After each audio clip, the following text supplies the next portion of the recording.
Izet Megjiti ka deklaruar se nuk ka vend për shqetësim kur bëhet fjalë për propozim ligjin e ri për arsimin e lartë. Megjiti tha se procesi po ndiqet në dy nivele, atë politik dhe atë akademik, dhe se asnjë vendim nuk do të merret pa pëlqimin e plotë të palës shqiptare dhe ekspertëve akademik. Sipas tij, qëllimi parsor i kësaj reforme mbetet rritja e standardeve akademike, gjë që do të krijojë diploma më të fuqishme dhe më të njohura ndërkombëtarisht për gjeneratat e reja.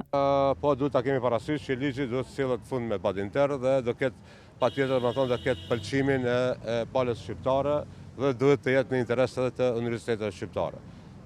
Mendoj që në esencë ligji pretendon për rritjen e kualitetit pra në arsimin e lartë dhe ne këtu e përshëndesim. Pra edhe ne jemi që të rritën standardet, të rritën kualitetin, sepse në fund ajo është vlerë për fëmijët tanë të cilat nëse do dalin student nga aty dhe do kenë një diplomë më të verifikuar, më të njohur dhe me vlera më të larta, kështu që nuk ka nevojë për brengosje, edhe si përfaqësues politik, po edhe në nivel akademik, pra po bëjmë analizat në detaje. Sipas e dikasterit të arsimit, rritja e cilësisë dhe kritere më të forta akademike janë ndër pikat më të diskutuara të ligjit të ri.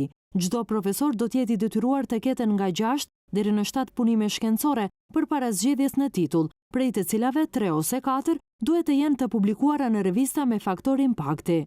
Ndryshime parashikohen në organizimin dhe financimin e universiteteve. Studentët që kanë studiuar në njërin nga 100 universitetet më të mira botërore, me bursa shtetërore, do të kenë përparësi punësimi në universitetet shtetërore.